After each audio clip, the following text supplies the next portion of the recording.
Hello, everybody. It is Thursday in Pittsburgh, Pennsylvania. My name is Adam Bittner, assistant sports editor for multimedia at the Pittsburgh Post-Gazette, joined by Jason Mackey, our Post-Gazette sports columnist, for our Pirates trade deadline special. We did this last year for the first time, talking you through the final hour before the MLB trade deadline, tracking trades the Pirates have already made and those that might still come down to the wire.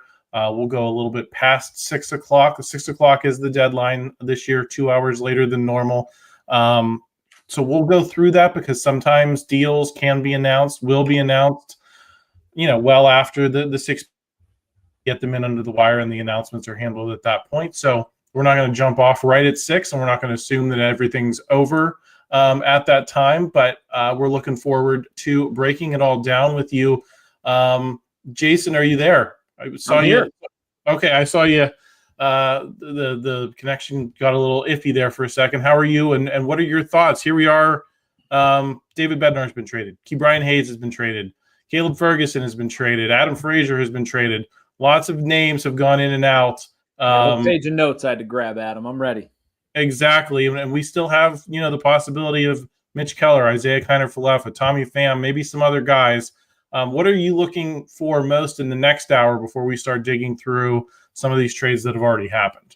Well, I hope they don't trade Mitch Keller. That's my first thought. I was a little surprised they went with David Bednar. We're going to debate this, so I don't want to get down in the weeds right away.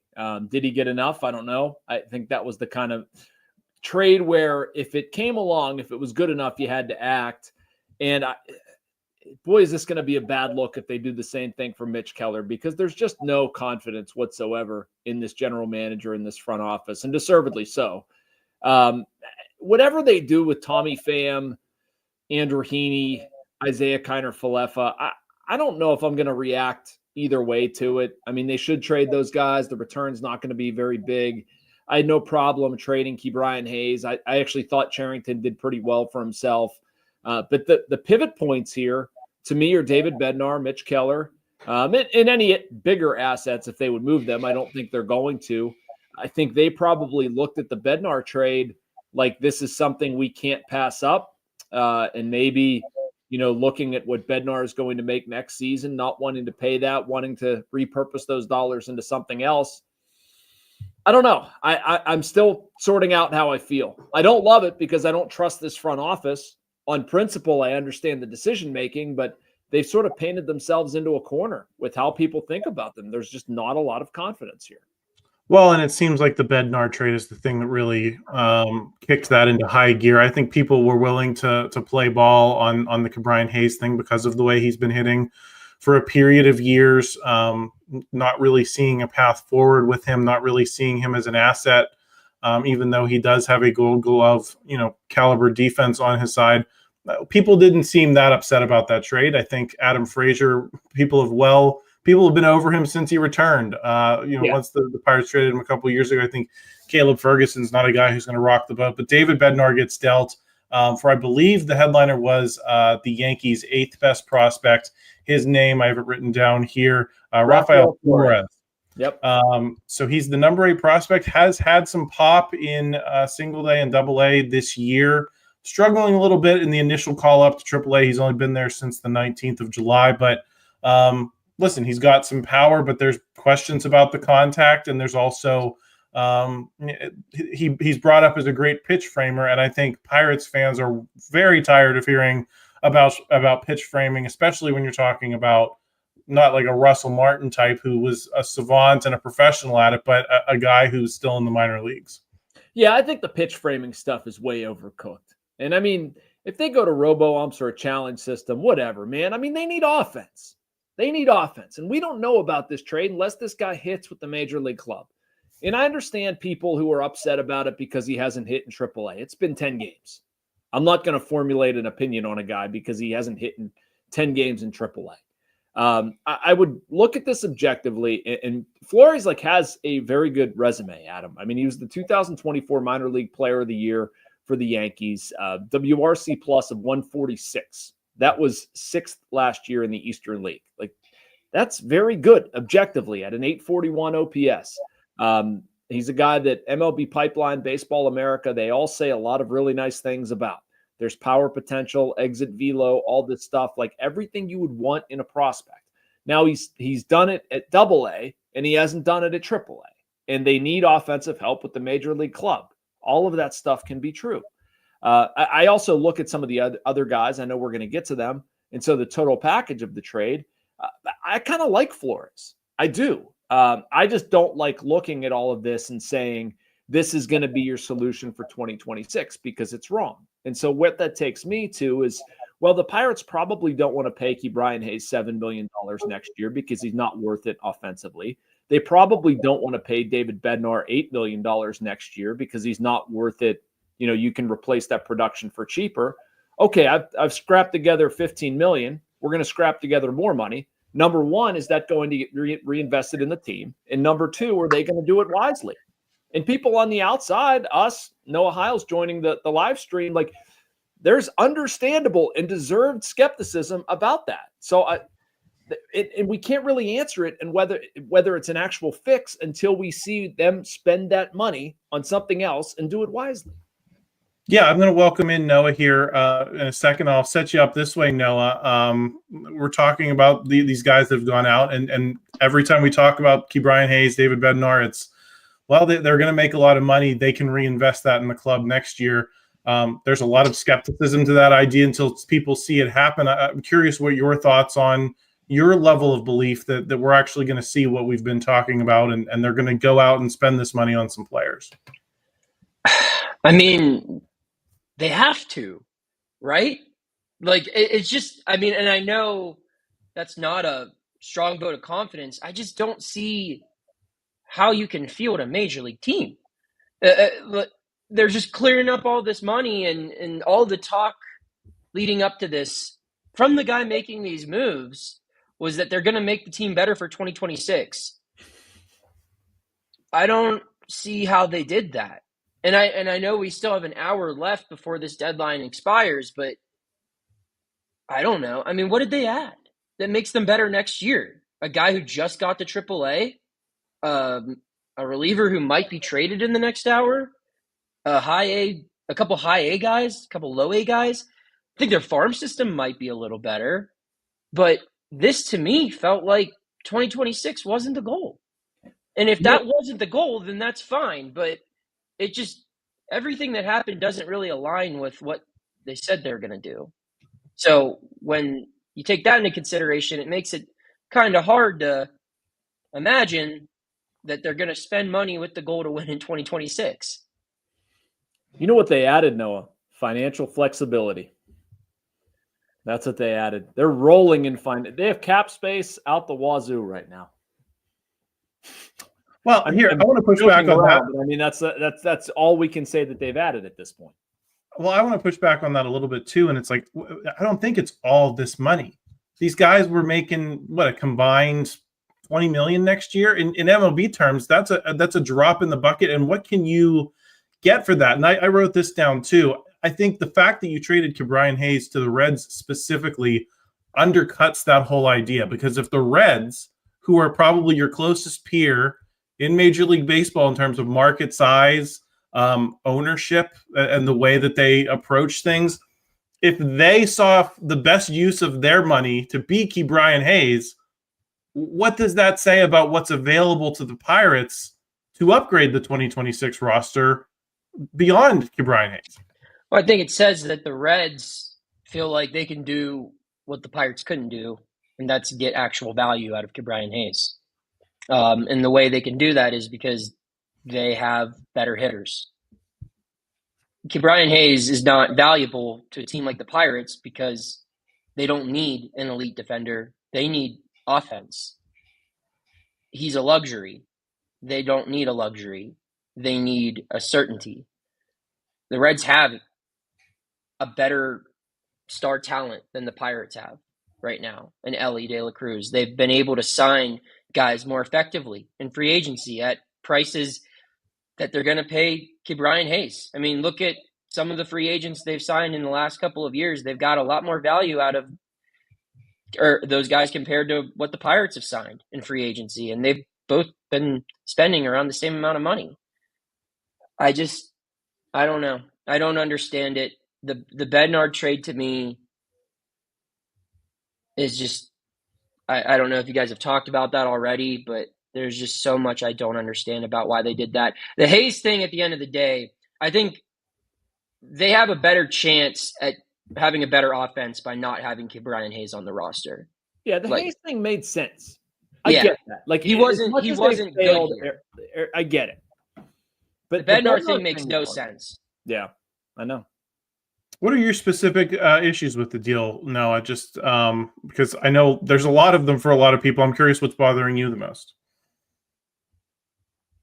I have two sources connected to two of the finalists for David Bednar. I heard this week, as early as this morning, that the Pirates were asking for, at minimum, a top 100 prospect. That was the price point.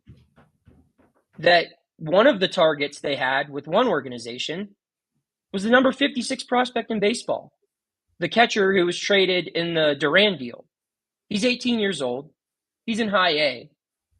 But that was what they were looking for. They were looking for a top 100 prospect, or at minimum, like I reported, a top 5 prospect in an organization. I don't understand why they settled on this return. If they couldn't get that offered to them, which clearly looks to have been the case, then why make a deal? Why not just hang on to David Bednar?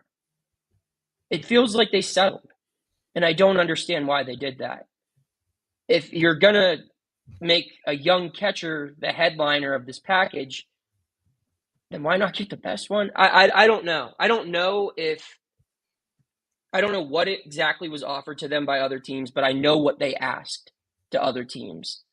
And if that was their asking price, then what led that to change? Because this return does not reflect anything close to that. This guy that they got, the headliner, I don't have his name in front of me, he's not going to be a top 10 prospect in this organization. That's not good. You don't think? Rafael Flores. I've heard he's going to be number 11 on MLB Pipeline. Okay. All right. I'm not defending it by any stretch. I just mean they don't have a lot of position player prospects. He might get some shine. Yeah, and I think there's one obvious theory for why they would trade David Bednar. It's because he only has 1 year of club control left after this, and they philosophically, through history, there is not one guy that I can think of in my life that they have let get to free agency through the arbitration system. They either extend these guys, Andrew McCutchen, Starling Marte in the past, Ke'Bryan Hayes, Brian Reynolds is in the present, but they either sign them to those rare extensions or they trade them with club control left. And there are no examples in between, which is that just the way that they're going to do business, no matter what they're saying about what their asks are? Well, why not trade him in the offseason? Right. I think that's what Noah's saying too, and he's not wrong. Why I agree with you guys. I'm just setting that up as I get your logic. I just don't understand. If you took that stance with Keller, why couldn't you take it with Bednar? And I know Keller has a lot more years of control, but their logic behind keeping Mitch Keller was because they felt they weren't going to get the offer that they wanted for Mitch Keller. It seems like they didn't get their asking price met for David Bednar. So why did they trade him? Yeah. That's what I don't understand. Yeah. And Jason, I'll let you sound off on that. Yeah. I worry that it's a Hail Mary out of desperation by Ben Cherington. I'm not sure what he would be trying to prove. Maybe if he scrapes enough money off the books, that's going to make him look favorable to Bob Nutting. I don't know. That's my suspicious side. I'm not hung up on the fact that they didn't get another organization's top 5 prospect. I think sometimes that stuff can get a little overblown. That's fair. I watched Hudson Head get a bunch of prospect shine, Eddie Yean, all these other guys that we just don't know. And we need to come to that realization. But I'm with Noah on this, based on the rest of the market, based on what they said, based on what they've told us about 2026, how do any of these moves align with getting better in 2026? And they don't. And so if I don't have that move in front of me, I'm not going to make it. And if I have to wait until the offseason to trade a piece, then I just wait until the offseason. There's no crime in that. If you're Ben Cherington, you come in front of us later today and you say, you know what, there wasn't a deal that met our value. I'm not going to trade guys away for nothing. I guess he'd probably get crushed for that because it would result in the you have to be comfortable saying no line. But it's reality. Don't make a bad deal. And so people are going to look at this. They're not going to be moved by the return because there's nothing sexy we can, present to them. If they would have gotten a top 100 prospect, I think this would be a lot easier to stomach. Obviously, David Bednar is also not just a baseball player for a lot of people. He is a goodwill ambassador on a team that does not have many of those. He's a local guy. I think you'd probably put him next to Andrew McCutchen as the two guys who connect kind of on a community level from this team. You give up one of them in this trade. I know that doesn't factor into these decisions ultimately, but how does his absence shape how we see the Pirates moving forward? It's not going to sit well in the clubhouse. I'll tell you that. I can't imagine his friends on the team, the guys that he went up through the organization with, the guys that he took under his wing, can't imagine they're going to be thrilled to see that he was moved for that. If he was moved and it brought back even a guy with equal control, if it brought like Adolis Garcia just got traded for nothing from the Rangers, a team that was interested in David Bednar. If they got Adolis Garcia and like a number 20 prospect, at least that aligns with the idea of they're trying to win in 2026. If they got Dalton Varsho, another guy, year of club control remaining after this year. It's not a long-term commitment, but neither was Bednar. It at least helps them feel like they're doing something. The only way they can actually back what they said is by doing what we talked about when I first joined, and that's spending some money this offseason. And if they don't do that, then, this is like, what in the world are they talking about? I'm seeing in the chat, Adolis Garcia didn't get traded. I thought he was acquired. I saw the Adolis Garcia thing as well. Yeah, pretty sure he was traded to the Mets, but yes, maybe that's not confirmed yet. Maybe, I don't know. But that's just one example of it. So maybe he didn't get traded. But my point being is, like, I think I'm just looking this up. There are actually like reports of this are inaccurate. So apparently somebody leaked some bad dope out there. So. Okay. Well, anyway, he didn't get traded, but you're not wrong to believe that. No, yeah. When there's just a million things. So yeah, that's my bad on that one. But the example still remains the same. It's like if they would have got a big leaguer, I would have rather seen them do that because I don't see how this helps them in 2026. And like you said, Jason, on the one end where it's, you don't know how a prospect's going to develop. And some of these top 5 guys in an org typically amount to nothing. Yeah. We don't know how this guy's going to develop. Yeah. Everyone's excited that they got, or not everyone's excited, but the Pirates think they landed a catcher with pop, with good size. Didn't they just draft one of those a couple years ago? How'd that work out? Yep. I don't understand. I don't understand what they did. And unless they go out and they spend a significant amount of money, it's not just spending the $7 million they would pay Ke'Bryan Hayes next year. It's spending more than that. It's not just spending the $9 million or $10 million or whatever you would have paid Bednar in arbitration. It's spending more than that because if you just match what you let go of, clearly this wasn't enough. They're in last place. Yeah. So you have to spend more to get better, right? Am I going nuts here? No, because it's not like you got any cheap talent that makes the major league roster better. Yeah. You have to spend more money and you have to spend it better. That's also the thing here that I understand. I sympathize with people. I don't have a good answer for it. Like they're basically banking on, well, we're not going to pay a closer $9 million. We're not going to pay Ke'Bryan $7 million to play defense and not hit or whatever. I'm like, okay, good. But what track record do you have of spending money wisely under this regime? You have nothing.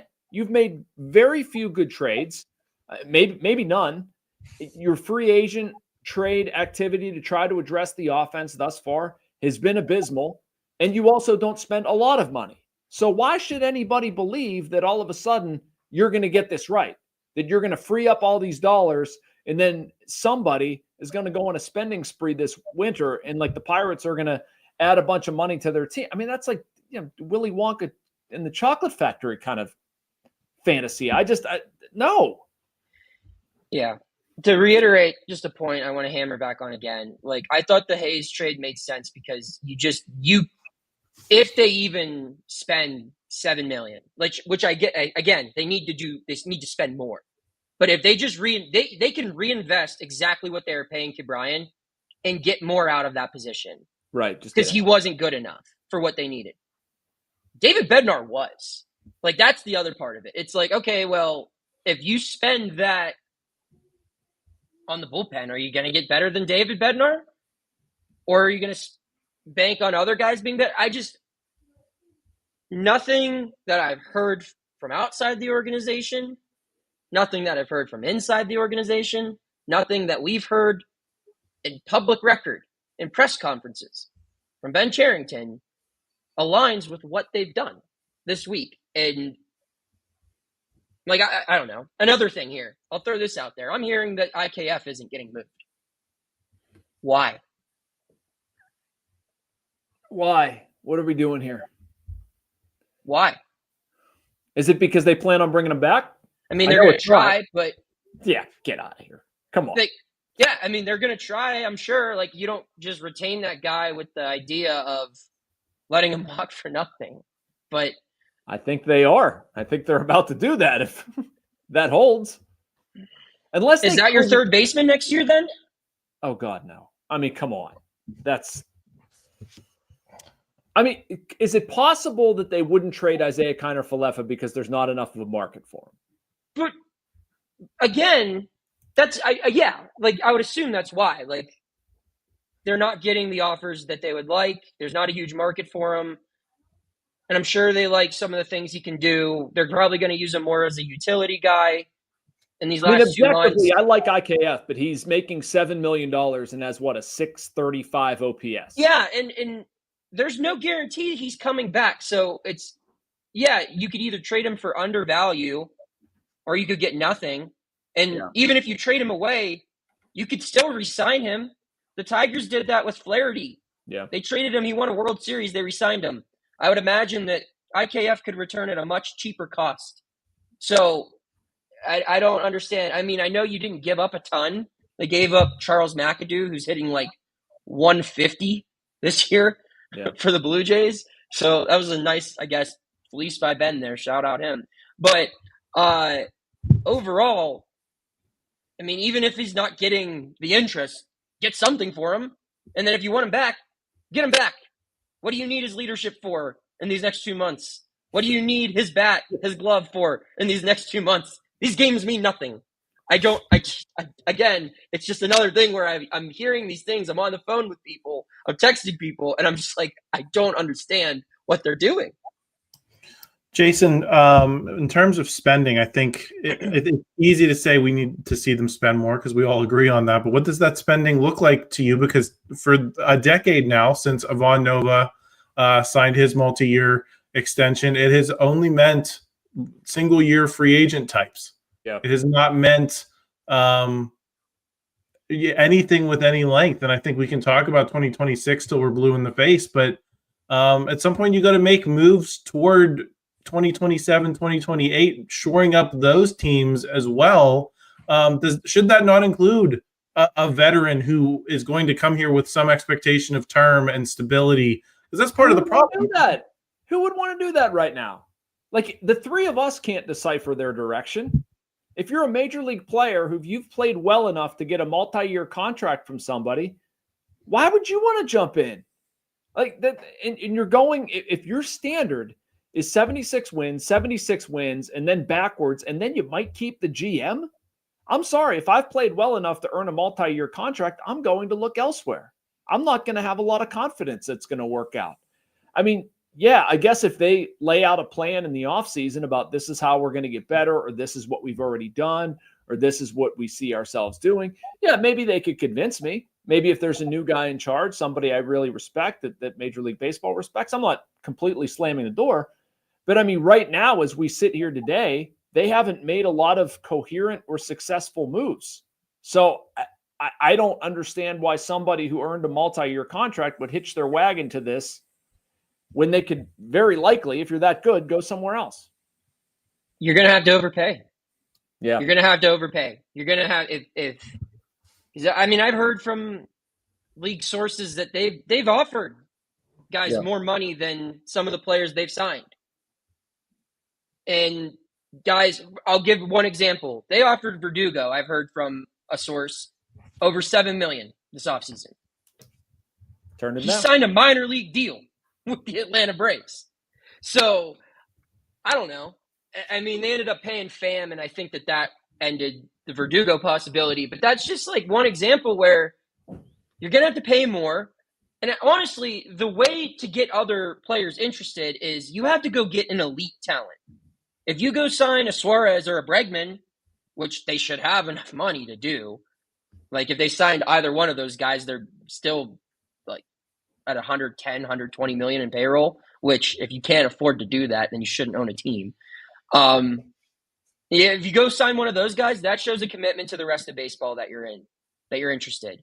But in addition to the stigma, right, of the Pirates, guys also aren't signing up here because, I mean, let's look at the track record of free agents that have come here.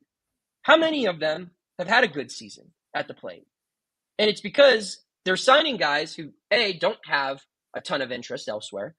And when they come in here, they're expected to perform above a level that they're capable of reaching. They needed Rowdy Tellez to be more than Rowdy Tellez. They needed, they wanted him to be 2022 Rowdy Tellez. They wanted Carlos Santana to be 2018 Carlos Santana. They're hoping to get, catch fire or lightning in a bottle with these guys or turn back the clock. And that's not productive for the player. Some of the guys that they're looking to sign, some of the guys that they could realistically afford, are not going to thrive in an atmosphere where they're going to come into a spot and be expected to do more than what they're capable of.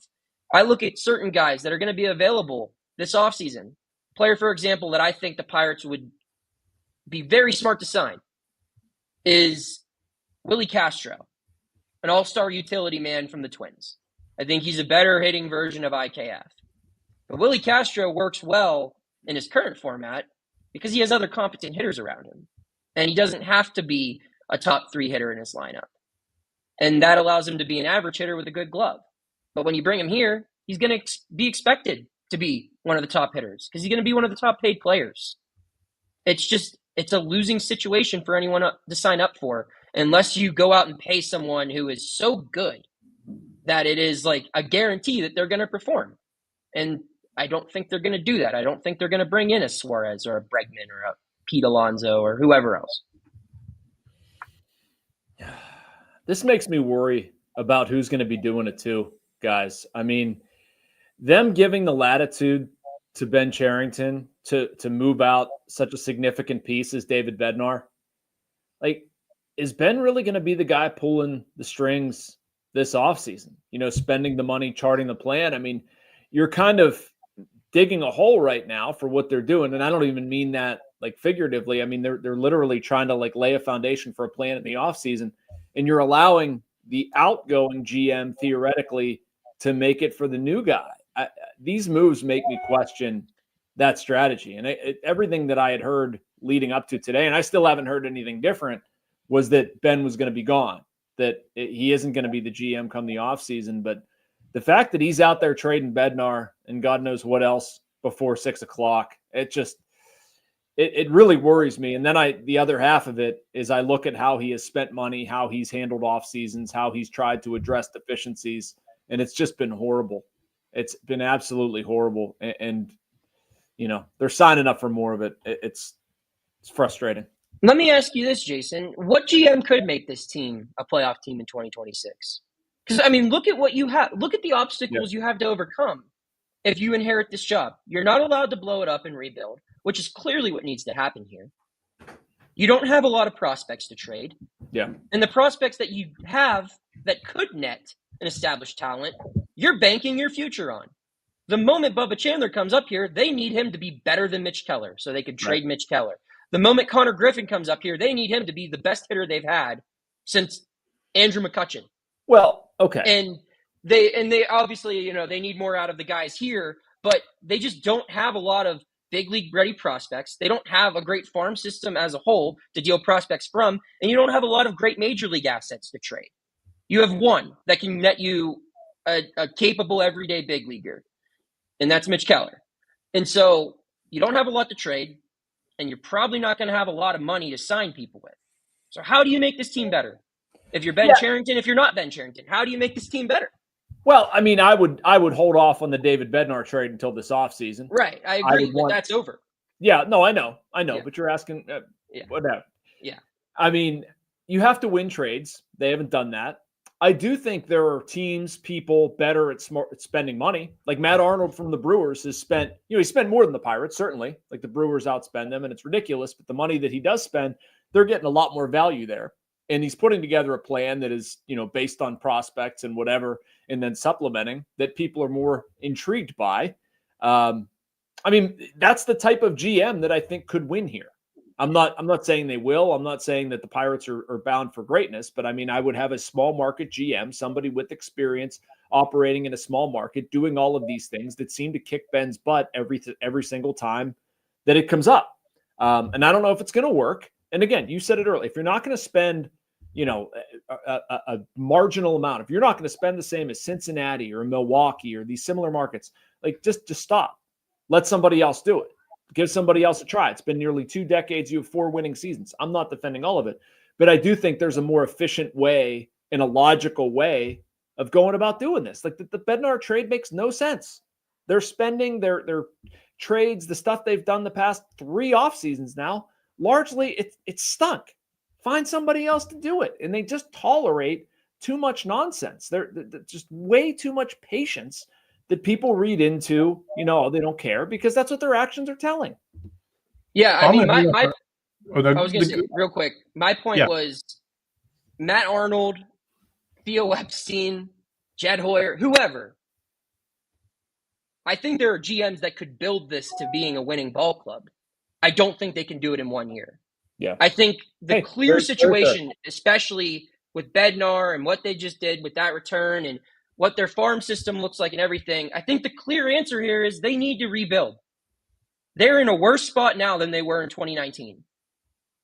I don't think we can refute that. The farm system's worse. The major league club's worse.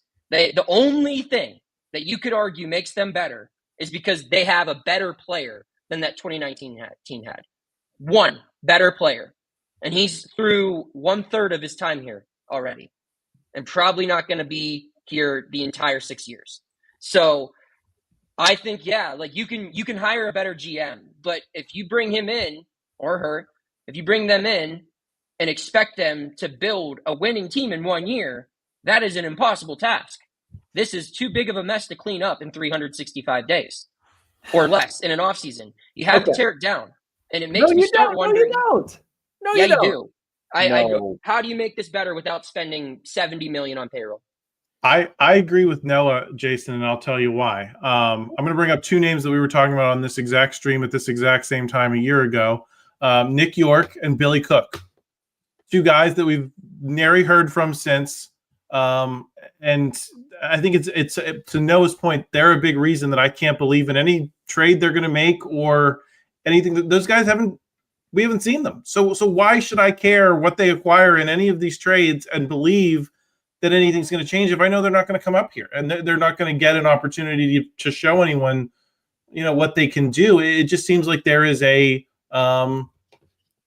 it's like the upper levels of the minor leagues for the Pirates are just kind of a holding ground for, it's like a purgatory for these guys. You're not wrong. I don't disagree with any of that. All of those successful small market systems that Pirates fans desperately want to see this organization emulate, they're not built overnight. Right. the Brewers became the Brewers from years of getting the draft right, which I think the Pirates are trending in that way. I think their last couple of drafts have been really good, but they've developed well. They didn't just win one good year of trades. They won years of trades. I agree they need to bring in someone who has seen what it takes to make a small market team win. But what it takes to make a small market team win is time. Is time and proper execution. Small market teams don't turn it around in 1 year. Not in this sport, not in this league. They're too far away. Not in this situation. I'm at a point now where I don't see the logic in operating under the illusion that they can be competitive next year. I think you need to try. And I think I do think they can. I want to let you finish your point, and then we're going to. All right, no, that's all I have. How do you think they can? All right, so they have the hardest part of what they're trying to do figured out. They have young pitching. Like if you give me Paul Skeens, I'm going to hold on to Mitch Keller, at least for now. I'm going to try to get my bat a different way.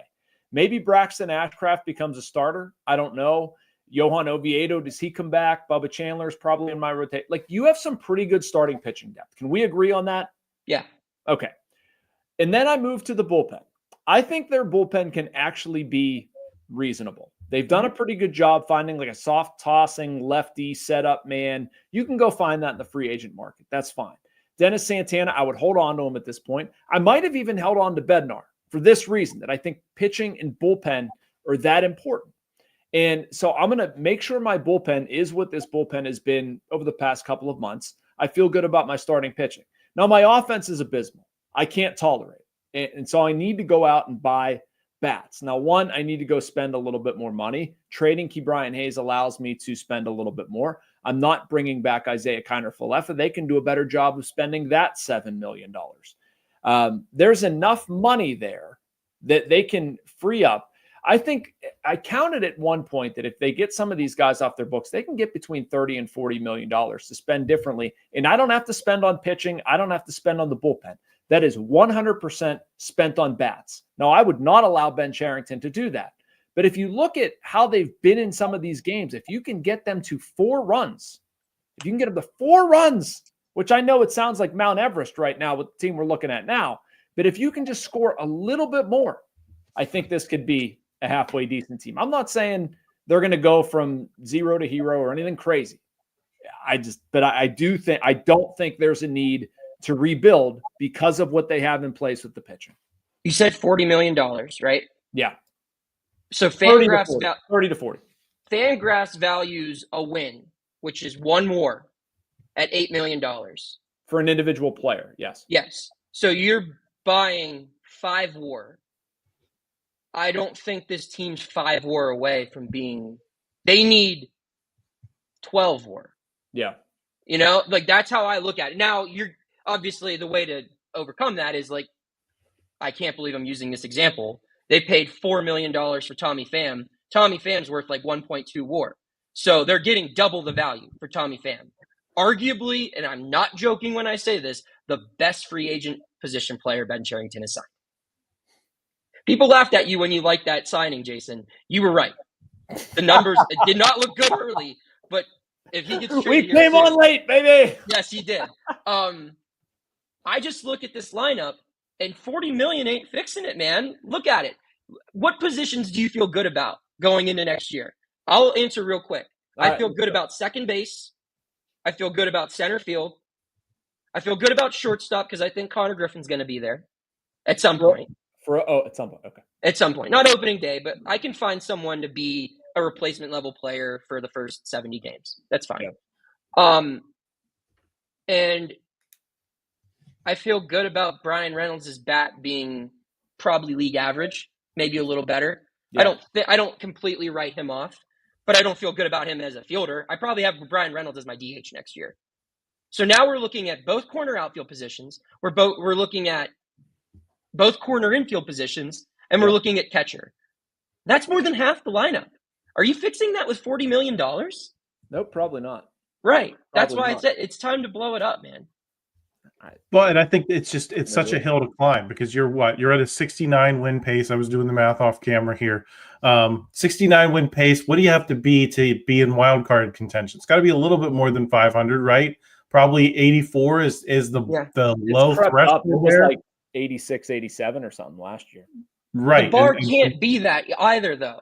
Like, if that's your goal, slightly above average, then you're wasting your time. You should be building to build a championship, not a wild card. The moment the Pirates stopped under the last regime, stopped building to be a division contender and just being, hey, we'll be average, and if we get hot and we win 87 games, we could sneak in, it all fell apart. That's how it ended with the last regime. Yeah. That's what we're shooting for now, 6 years after that ended. Blow it up. I tend to side with Jason. I tend to side with Noah on this. It's not that I want that to happen. It's not that I want to go through that process, emotionally commit to that. I'm sure Noah doesn't. It's just that I don't see any other path available to get that many players, because even if you go at it you go at it a different way. You take a chance. I don't know if it's possible or not, but I'm saying I would rather see them bring a new GM in here with a new idea, and it might be better. I don't know if it's going to work out, but I'd like to see them tread water for a little bit until you make some changes. They brought in Justin Horowitz. How quickly did the draft start changing? What if they bring a new general manager and change some things developmentally? What if those start changing? What if you start finding other people's discarded trash and fixing it? You can tread water enough. I'm not saying next season they can be elite, but you can tread water enough versus blowing all of this up. What if we met in the middle? What's the middle? I think the middle could be bring in a new guy. You tell him you have 1 year to try to win now. And it doesn't necessarily have to be a division title. But if they win like 84 games next year, or even like 82 or 83, that's a market improvement. Agreed. And then you can say, okay, this guy knows what he's doing. Let's continue doing that. 100%. You give him 1 year to try it, and if not, I'm totally fine with that. I'm on board with that. What? That's what I would do. I would say you have 1 year to show me that you can win now, and if not, I'm making you trade Paul Skeens. Oh yeah. I thought that's what you have to do. Sign Paul. I'm like, wait a second, that's not. No. Yeah, I mean, I'd be fine with that. That kind of protects you against logic and the play. I wouldn't do it right away. Like, I'm not saying this is a complete failure, like the entire system, because Ben Cherington hasn't figured it out. No, Ben Cherington hasn't been very good at his job. He's done some parts of his job well. They found pitching. They do have some things. Like, you're telling me the team with Paul Skeens, Bubba Chandler, Oviedo et al., that Jared Jones should be here, Mitch Keller, one of the most attractive starting pitching options on the trade market. You're telling me that team's so bad that it requires a rebuild? Yeah. Because, I mean, I guess, and this is going to be my final point, because we're getting 20 minutes away from the deadline, and this is when Ben makes like 2 or 3 crazy moves. Not crazy moves, but moves like right at the final minutes, and makes me have to write a lot. I just think, like, when you look at the pitching, I think there's a lot of promise. But what are the guarantees with this pitching staff right now? Paul and Mitch. And one of them's probably not going to be here by opening day next year. And maybe he is. Maybe he is. But Bubba Chandler isn't a guarantee. He's a highly rated prospect.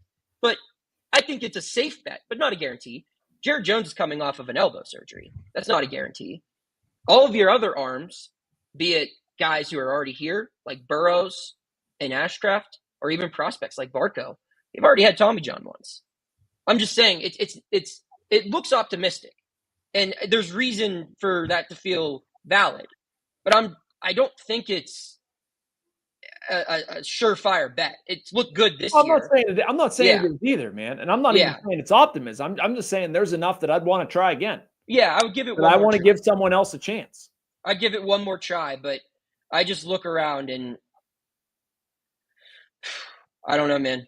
I mean, their 2 biggest hopes of improving the offense right now are a guy they just brought in from the Yankees, who's going to be in AAA, and a guy who's not even in AA yet. And he's the best prospect in baseball, but he's not even in AA yet. That, to me, indicates a team that's not really close. We have a trade. Wow. All right. I got to get moving. Yep. Nice talking with you, boys. All right. Sorry. Glad I could bring some optimism to the chat. Yeah. All right. Later. Well, Thanks, Noah. As we continue the things that don't make sense. There you are, Adam. Yeah, we got technology getting straightened out there. It looks like Bailey Falter has been traded. Do you have any details yet, Jason? No. It literally happened 30 seconds ago. Jeff Passan was the one that broke it. We'll find out. Yeah, we'll keep an eye on that. Update that. I mean, what are we doing here, Adam? What are we doing here? They appear to be working under your theory. For everything that I agree with that Noah was saying, they appear to be working under the theory, and I think this is the argument for why Ben Cherington may hold on to his job, is that he can make a persuasive case to Bob Nutting that, look, I've built the pitching staff up, and we've been among the best teams in baseball at preventing opposing runs from happening. So you should stick with me, and you should believe in the guys that we have coming up, and we can trade Bailey Falter, and we can trade possibly Mitch Keller if it's not today, maybe in the offseason, and still backfill that with guys who are cheap and very good. That seems to be the theory, whether or not I agree with it. Yeah, I understood that. That's a discussion that's over here. I get that. What they're doing with Bailey Falter, I don't even know how that funnels into what you're talking about, Adam. Because Andrew Heaney's not going to be here next year. Then you're going to have 0 lefties in your rotation until Hunter Barco gets up here. So you've built the pitching. That's important. Bailey Falter has been pretty good. I guess if you are getting really magnificent return on Falter, again, we're still waiting to see. It's not out there. I don't understand. I didn't expect Falter to get traded. I don't know why he would get traded. I'd like a lefty in the rotation. I think Falter has been fine. He's actually been very good when he's been on. And to this regime's credit, they've actually done a lot for Bailey Falter and identifying him and helping him, and he's been a success story. But now they're trading out somebody who's going to be cheap next year. I believe it was only he's going to be ARB 2 for next year. Unless that trade return is massive, I don't get it. But what is ARB 2, Jason? Is it 5, 6, 7? Is it the number we're talking about that we had to get off the books for Ke'Bryan Hayes? I mean, is it close to that? What he's going to make? Yeah. Oh gosh, no, he's making 2.2 this year. I mean, he's going to be under 5. He's going to make what, 4.5 for a lefty with what Bailey Falter's done? I have no problem paying that. But that's not nothing, and I think that might be the argument. Is, well, if you can reallocate that and bring up these guys that you feel so confident in, then he's another one moving up. That's Andrew Heaney. That's Andrew Heaney. He's got an expiring contract. You trade him. That's exactly what you should do. Bailey Falter doesn't have an expiring contract. Now you could be looking at a starting rotation that has lost 2 pitchers. What if they trade Mitch Keller? Then they're going to lose 3. That doesn't make any sense. Oh, thank you. I think someone pointed out that he was Super 2, and I believe that is correct. So he had 3 more years of team control after this one. Yes, that is correct. All right. I might have misstated that, but thank you, Josh. Yeah. Oh, boy. I don't get it, man. If you're saying you're going to be better in 2026, unless, okay, I'm saying this in jest, Adam, but what if Ben Cherington is like making every move he can to like clear this, clear a bunch of money and say, you know what, I'm out. New guy, take your stuff. As long as like he gets his salary, make Bob fire him, but like clean out the closet before you go. I don't know. I don't think that's what's happening. It's just funny. Yeah, well, I think there's belief in this pitching regime, and I'm going to continue off of Noah's point, and the reason that I struggle to be optimistic about the chances of doing anything next year is that you're starting from a place with the pitching where it's as close to the top as it can be, and that's very hard to do. It's very hard to stay there. You have to be one of the best organizations in baseball to do that year after year after year, even with a guy like Paul Skeens in your rotation, even with a guy like Mitch Keller, if he's still around a year from now. I don't think you can take for granted that you're going to be in that top 2 or 3 teams in the National League You can still be very solid at pitching, Jason, but if you fall off to 5 to 6 to 7 with this offense, then what are we doing here? I know. Well, the hope is that you can fix the offense. I don't have any trust that they can. Do you? Does anybody watching this? Of course you don't. They've given no evidence for that. But I don't know. I guess they think, go in that boardroom. If Bob Nutting's looking at this, if you're keeping Ben Cherington, I mean, you're either delusional. Well, you probably are delusional anyway if you think Ben Cherington's going to fix this. But, do you legitimately think that he's going to start figuring out a way to add offense, to find position players, develop them, sign them, whatever, year 6, year 7 into a regime? I don't get that. I'm a patient person. I definitely skewed on the side of giving them a chance, to the point where a lot of people watching this criticize me. And I understand that, but I'm going to be myself. They've lost me, If you lose me in this with all the patience that I feel like I've given them, man, I don't understand it. The guy can't find offense. Why, if that's your biggest problem, are you going to allow him another time to go find offense? And you keep talking about 2026 is your goal, and you keep trading guys for prospects. That doesn't make sense. Yeah, I completely agree. Unless you believe in the prospects, which clearly they do, that some of these guys are going to come up here and replace a Bailey Falter. I'm not going to say they can't do that. I have some level of belief in that, but I still don't think it's good enough. And you're taking some level of a risk in saying, yeah, we're gonna go hardcore on these guys who are either on the fringes of the major league pitching staff, going into this deadline, or guys who are in AAA, guys who are in AA. All these names that we've been talking about, Bubba Chandler being one of them. We've been talking about him since March, Jason. If you believe so much in Bubba Chandler, and if we're going to sit here and try to create a theory in which there's a potential chance in 2026, then why is he still not here? Yeah, I don't have a good answer for you. I mean, he hit some turbulence there for sure. Maybe that was inflicted on, by the Pirates, them not bringing him up. Maybe he was upset about it. I don't know. I'd have him up now. I don't understand. Probably waiting until after the trade deadline at this point. I think it's a lot easier. You made it this far, but yeah, I mean, these are valuable reps to get up here and soak up this time. Once again, it's stuff that doesn't square with their stated goal of competing in 2026, because if you want to compete in 2026, Bubba Chandler is obviously a part of that. These are valuable innings to eat, and they're not giving them to him. It's very hard to follow. And so, by the way, Adam, Noah tweeted the 2 prospects they're getting back: left-handed pitcher Evan Sisk and first baseman Callan Moss. So I'm looking at these guys while we're talking. Moss is at high A this season, 270 average, 7 home runs, 790 OPS. He is 21 years old. I mean, whatever. I don't care. It's so far away. It's so far away from 2026. Are they saying there's a 28-year-old? I've seen in the chat a 28-year-old lefty. Is that the pitcher? Has he been in the big leagues? Sisk? What's it? Evan Sisk. So they got a 28-year-old pitcher who hasn't made it to the big leagues. That's the trade. I don't even know. I've never heard of Evan Sisk. We'll listen to it or we'll find out together. I am pulling up the Baseball Reference here. Evan Sisk. Goodness gracious.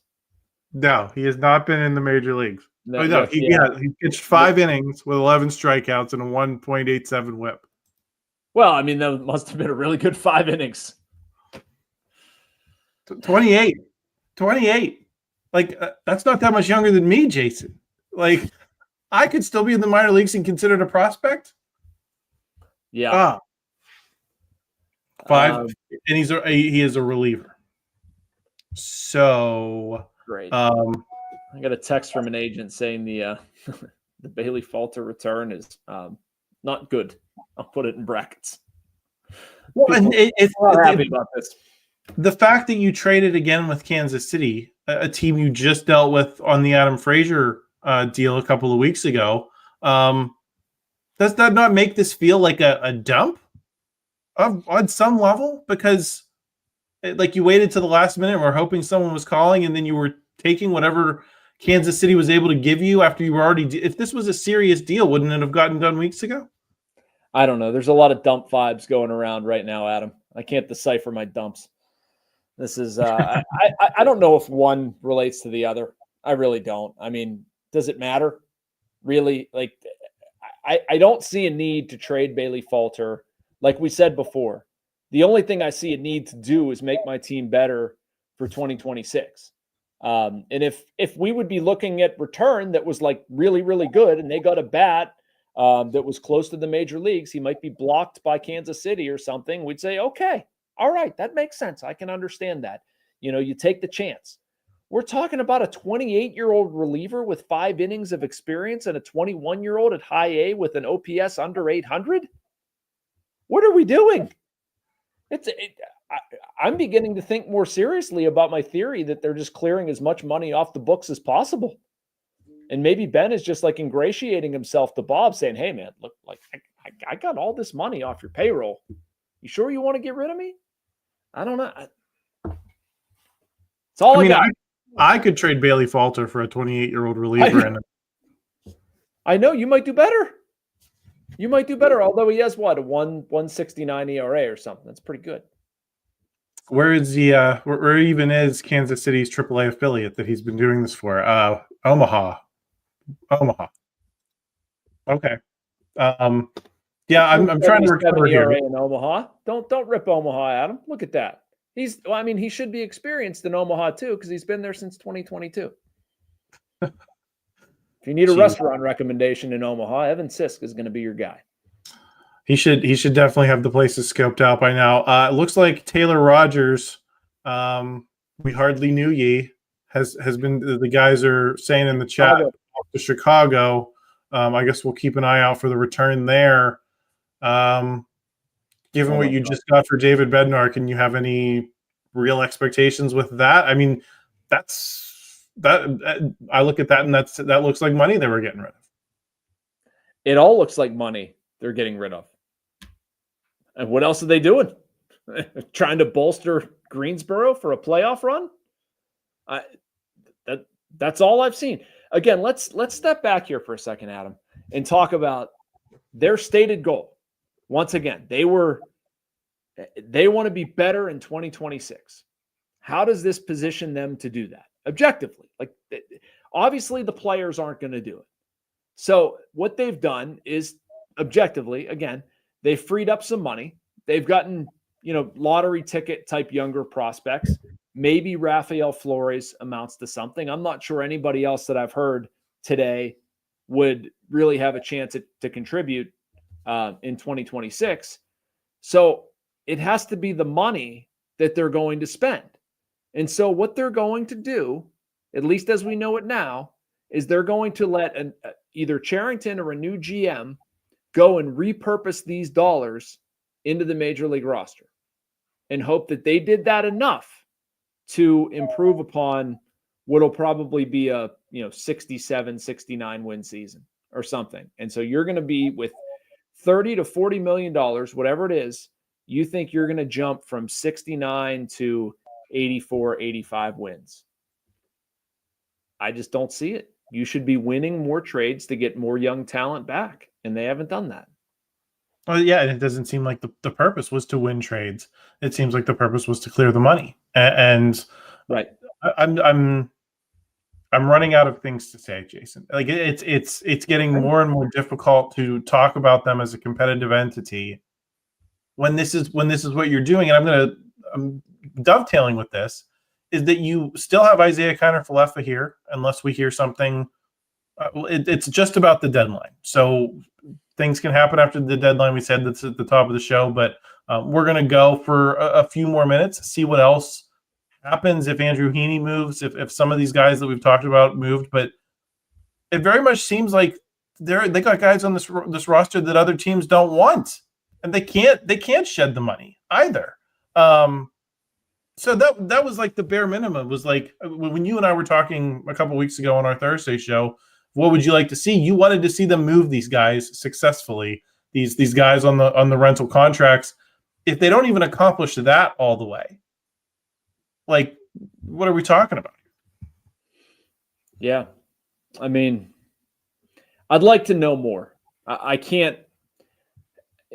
Look, here's what I mean.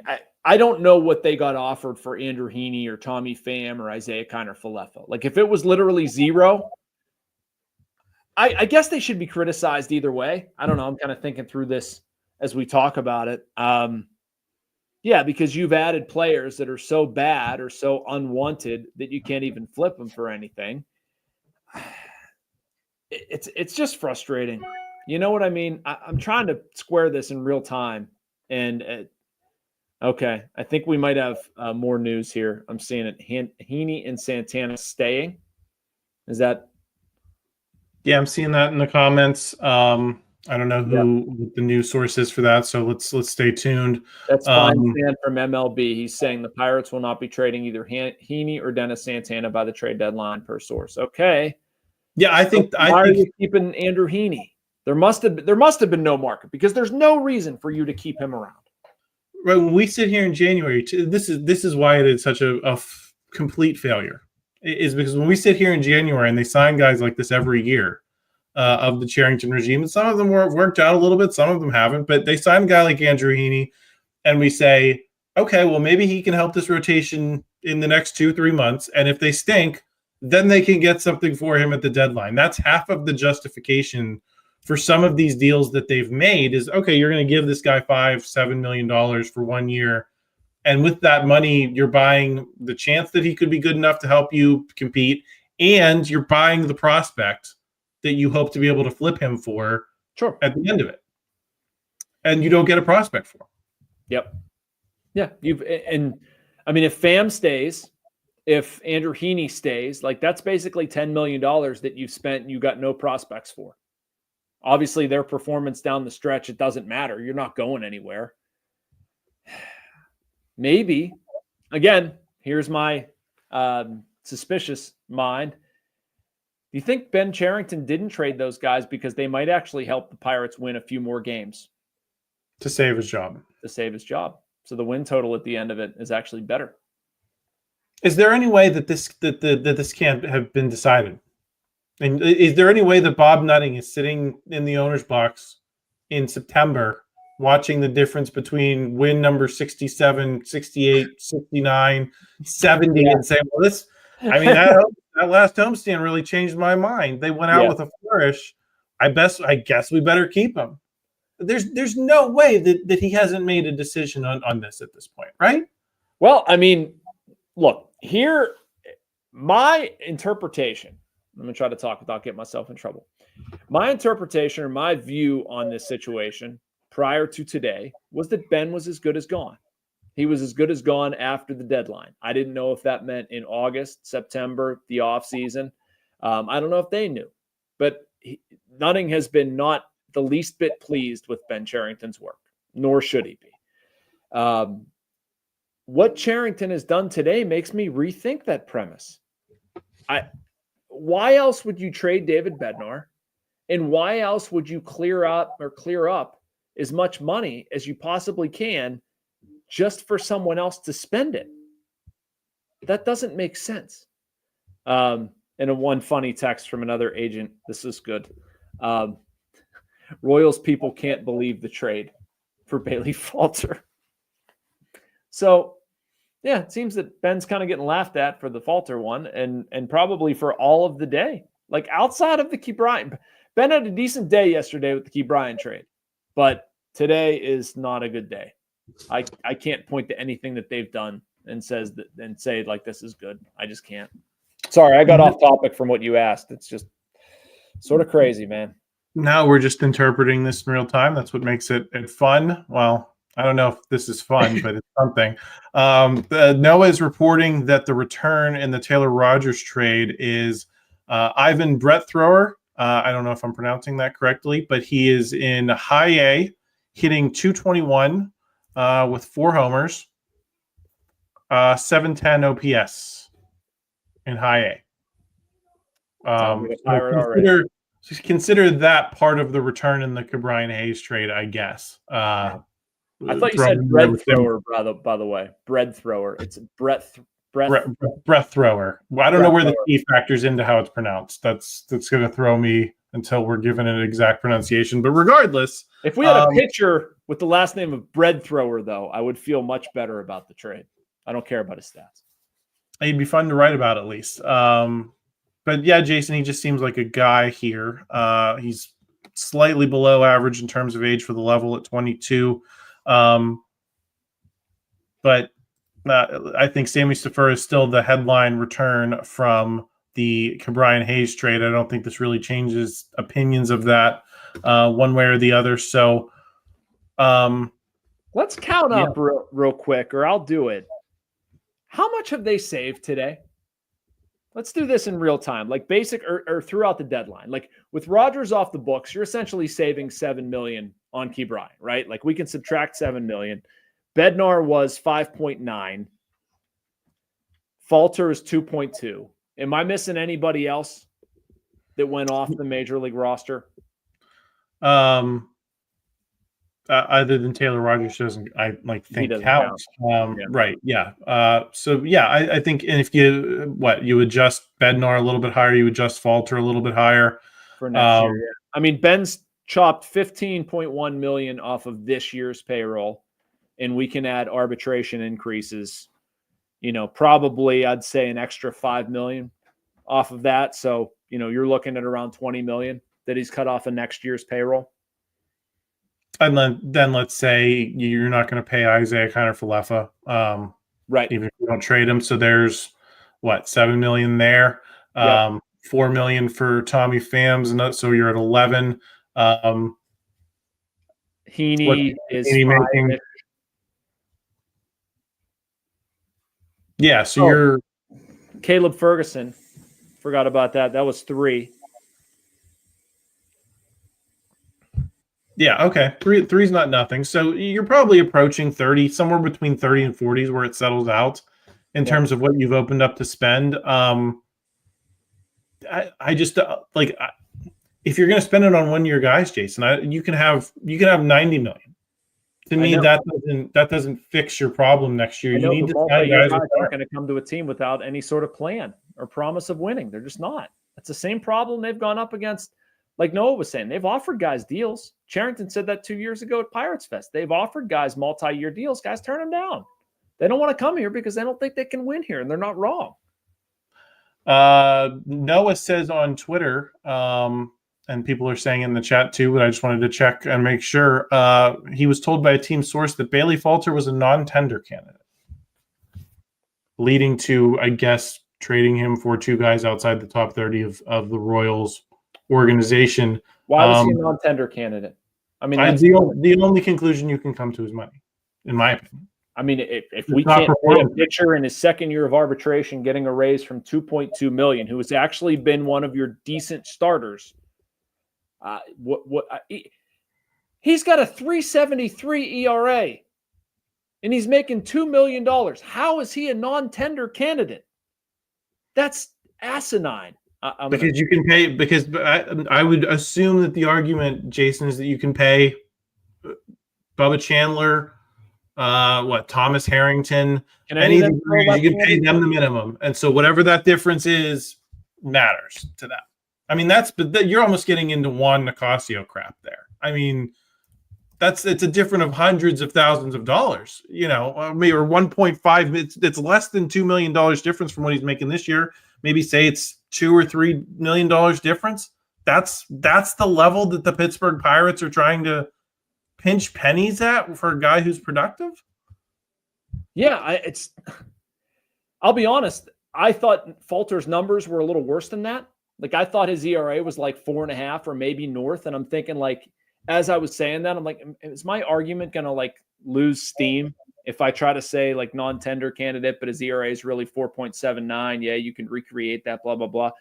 With that ERA for 2.2, I mean, you're right. That's the only excuse is money. And it's a pathetic excuse. And it gets tiring. I understand being cheap. I understand being a small market team. I understand wanting to get bang for your buck, all of that stuff. I'll go along with it. I follow the Rays and the Guardians and all these teams very closely. And frankly, I'm very interested by it. That's just stupidity. or cheapness or an insult to fans or something. And it makes me really mad. Like, you got a guy performing on a $2.2 million contract. He's done extremely well. An ERA sub-4. That's not a non-tender candidate. That's not. That's a guy who's performing really well. It's a non-tender candidate because you're cheap and you don't want to pay him for his labor. That's why it's a non-tender candidate. A non-tender candidate is somebody who's not worth the money. If he had a $7 million contract and he had a 5.5 ERA, that's a non-tender candidate. It's frustrating. Sorry. No, I mean, I think it's hard to look at this deadline as anything other than maybe a failure that was already in motion, right? Because you can't get rid of the guys that are making a lot of money that are on expiring contracts. So you can't save that money because they were so bad when you acquired them, and there's no market for them. So you've failed in that regard in failing to get rid of the guys you probably wanted to get rid of and that the fans would have liked to see you get rid of. And you failed to bring in anything that moves the needle for 2026. All you've done is open up, in MLB terms, a relative pittance. And it feels like they are chasing the Francisco Liriano deal that was signed 12 years ago. Something like that, right? 12, 13 years ago before the 2013 season, where they signed him for $1 million, had him on a multi-year deal.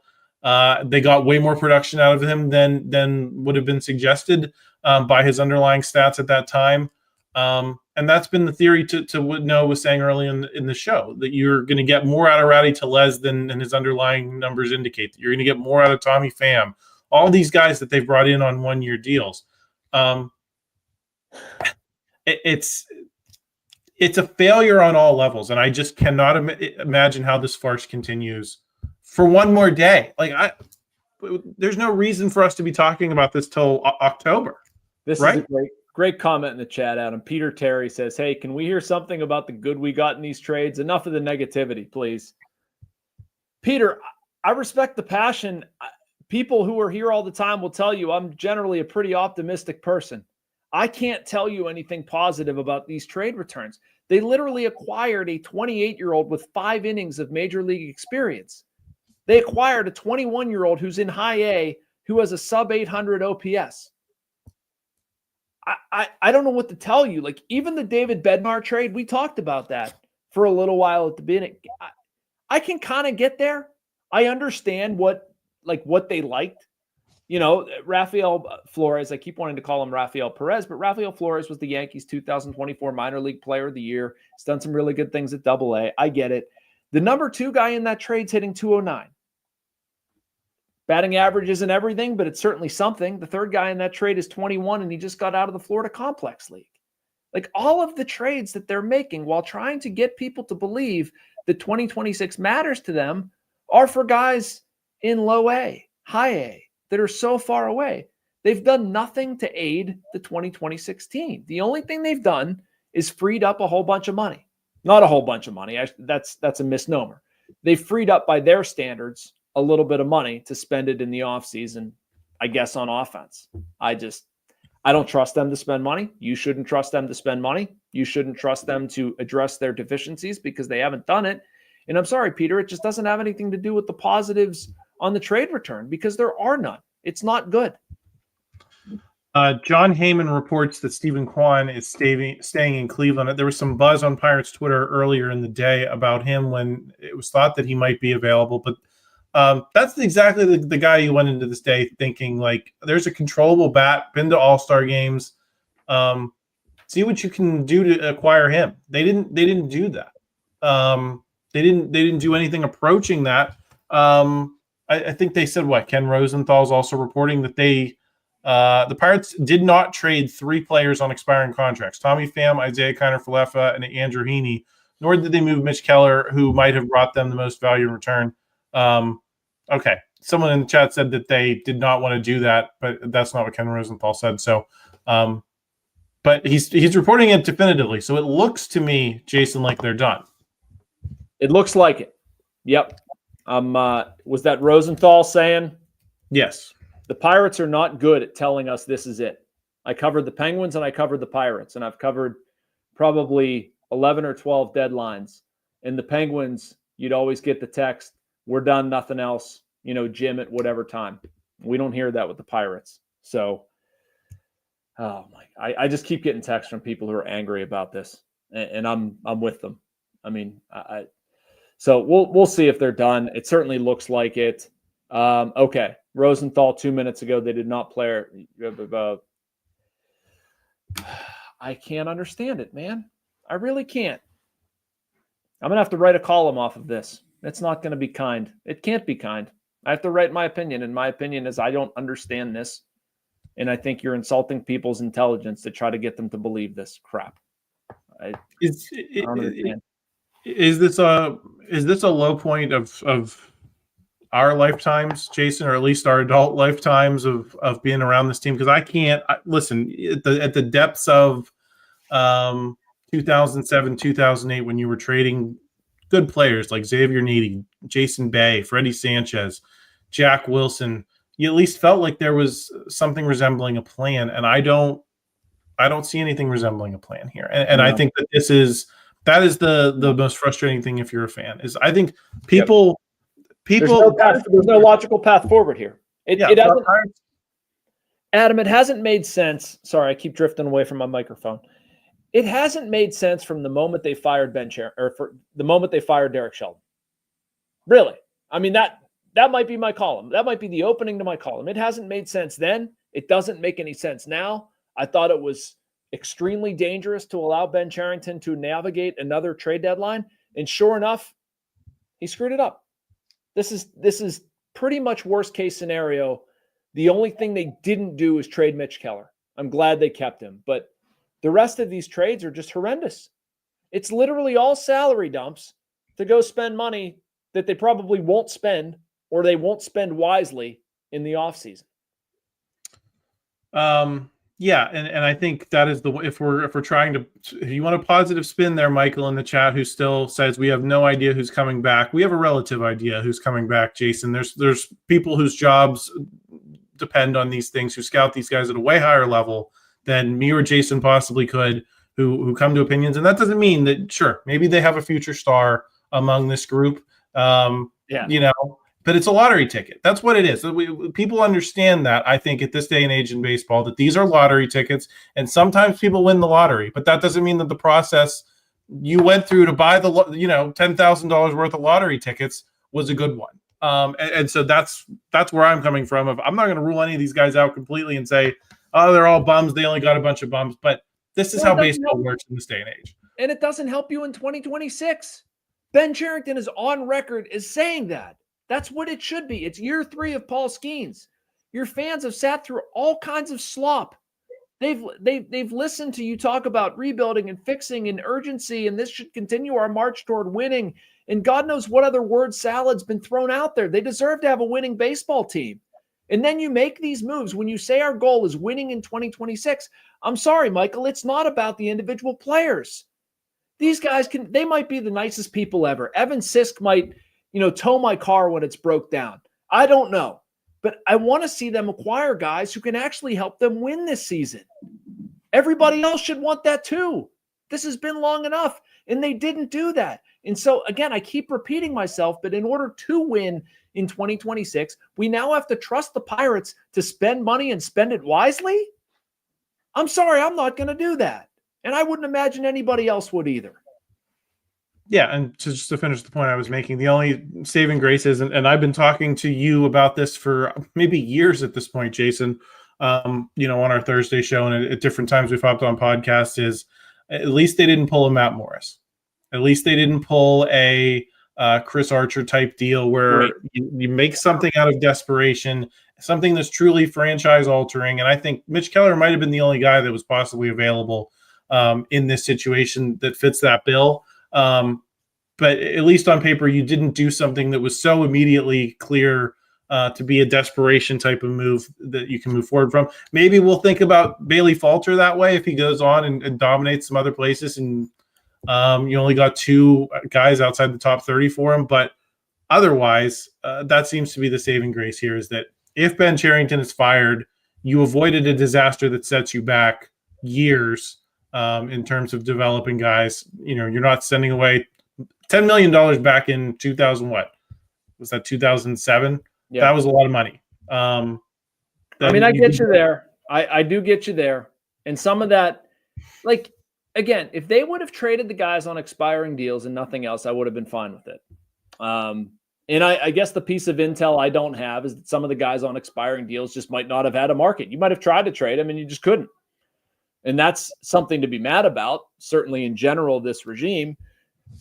But it doesn't change anything. And you're just going to fire Cherington, hopefully, in the offseason. I feel less certain about that given his actions. And based on what he said, I don't understand how any of this stuff adds up. Well, we will continue to find out. I think Noah and Colin and yourself will be in on the Ben Cherington press conference on the other side of this. Jason, I'm out of things to say. Anything else in your mind? I'm good. I'm charged up. I'm gonna go make some more coffee and write. Okay. All right, everybody for watching. This has been awesome. I'm looking at our concurrent views up there, Adam. It's cool to see how many people care about this stuff. You guys rock. What a great. And we will press these guys. Don't worry. They will be. I promise you, I'm not going to clothesline them, but we will ask questions. Yes, that's our job. To be fair and hear them out, but offer fair opinions, and I think that's what we've done here. So yes, just to reinforce Jason's point, thank you guys so much for joining us. If you haven't already, please subscribe to our Pirates channel. We haven't been doing as many live streams lately, but this was a great success. So if you're new here, if you're just hopping on to vent about the trade deadline, please subscribe to the channel. Please like this video if you enjoyed it. Help us out in the YouTube algorithm. We always appreciate that. I believe Noah and Colin at least will be back later on with a trade deadline recap, so you can look forward to that. And I'm sure there will be plenty of fallout to come. So thanks again, and we will talk to you real soon.